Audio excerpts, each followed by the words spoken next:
السيده سميره عبد العزيز. اولا احنا سعداء جدا بلقائك النهارده في عرض لفريق او فرقه الاهرام، فرقه الاهرام بعد عودتها ب 25 سنه.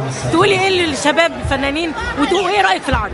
سعيده بيهم جدا لاني شفت على مستوى احتراف، يعني في ناس على مستوى المحترف الى جانب نص يمس قوي جدا، اخراج رائع واستعمال الموسيقى مع الاغاني مع الرقص مع استعمال الاضاءه في تغيير العدد، شيء رائع جدا. يعني انا مبهوره جدا باللي شفته النهارده وسعيده قوي مش شغلتهم التمثيل وبيعملوا الشغل الجميل ده. بحييهم جميعا وسعيده بيهم ولازم يفضلوا عاملين العرض مستمر. نقول ان دي بدايه لعوده المسرح او جمهور او الشعب الجمهور تاني للمسرح تاني. دي مجتمع في اشد الحاجه الى فرق زي دي فيها صدق، كلهم بيشتغلوا بصدق شديد جدا غير المحترف بيشتغلوا لما اخلص بس انما هنا في صدق في حب فن فعلا. فاحنا في حاجه لده، يا ريت يستمروا على طول، مش عرض يومين ثلاثه وخلاص، يا ريت يستمروا ولو نستمر ان شاء الله اسبوع ان شاء الله.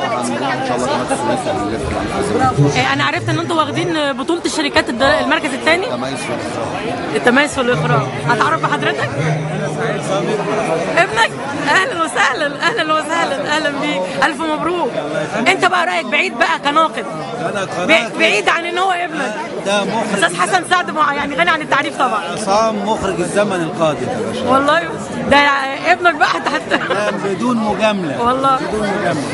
فكر ووعي وتقنيات. فكر ووعي وتقنيه وحرفيه مسرح. جميل جميل. هو بس محتاج الفرصه كبيره واتمنى ياخدها على مسرح القومي ان شاء الله. يا ده شيء يبقى رائع بجد يعني. والعرض نفسه انا بقول كمشاهده شايفه ان العرض قيم فعلا. اهم ما يميز عصام فكره السياسي. فكره السياسي المعتدل يعني انا كمشاهده حسيت ان هو فعلا فكر معتدل. فكر معتدل لان هو مبني على ثقافه، هو متخصص مسرح. ايوه ودارس مسرح في اكاديميه الفنون. بشكرك جدا يا فندم، بشكرك جدا في بنت مصر الحره.